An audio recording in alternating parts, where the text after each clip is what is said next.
It's been a couple years, but I finally get to try another beer in Grimm's Cloudbusting series.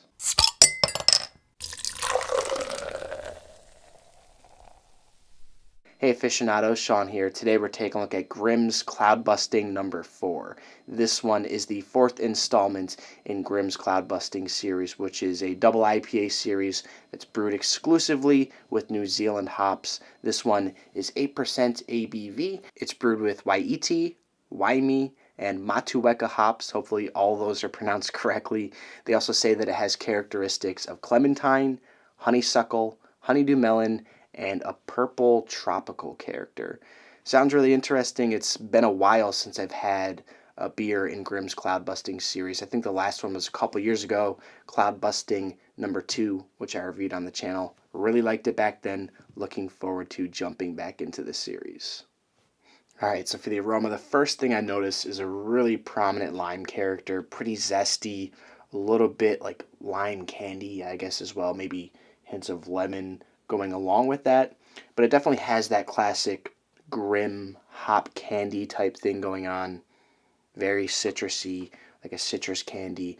Bit of stone fruit in there too, some tart apricot, maybe some peach rings even. Definitely that sweet honeydew melon character that they mentioned. I could see the honeysuckle in there big time as well, because it has this, a bit of like a floral component going on. Not much else behind that. Maybe like a little bit of pine, I would say. Hints of passion fruit juice in there to go along with the other fruit characteristics.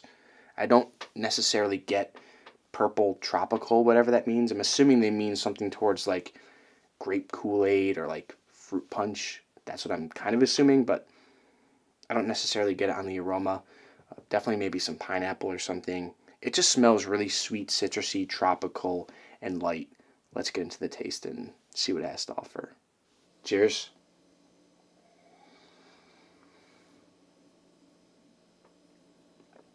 Okay, so that's a little bit more mellow in the taste than it was on the aroma. Not quite as bright and zesty. Still get that lime character coming through big time though. It's like fresh, squeezed lime juice and really prominent sweet honeydew melon character. Overall, it's nice and sweet and mellow.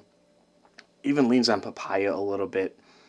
Middle of the mouth, it comes through a little bit with that stone fruit character, almost like a slightly tart apricot, maybe some of the peach rings coming through. And even almost like a bit of a tart pear character.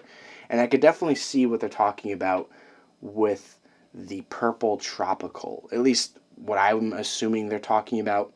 It has a bit of this grape Kool-Aid type fruit punch thing going on to it that's different. Super clean malt backbone to this one.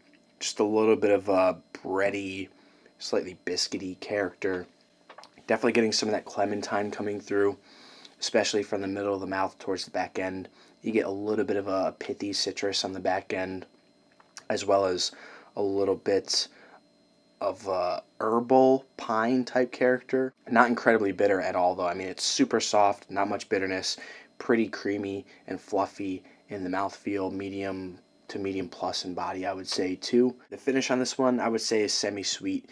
You do get a little bit of a drying character, but it also has a little bit of like a sweet clementine peel character, a little bit of clementine pith as well, and some of that herbal piney character.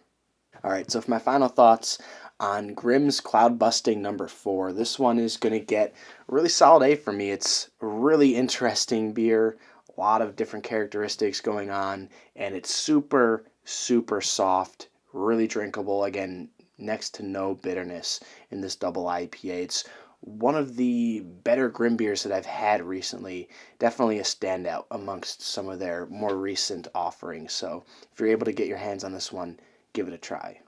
Have you guys tried Cloudbusting number 4? What do you think of it? Have you had any of the other Cloudbusting releases? What do you think of the series as a whole? Let me know your thoughts in the comments below. Until next time, drink responsibly and passionately. Thanks for watching.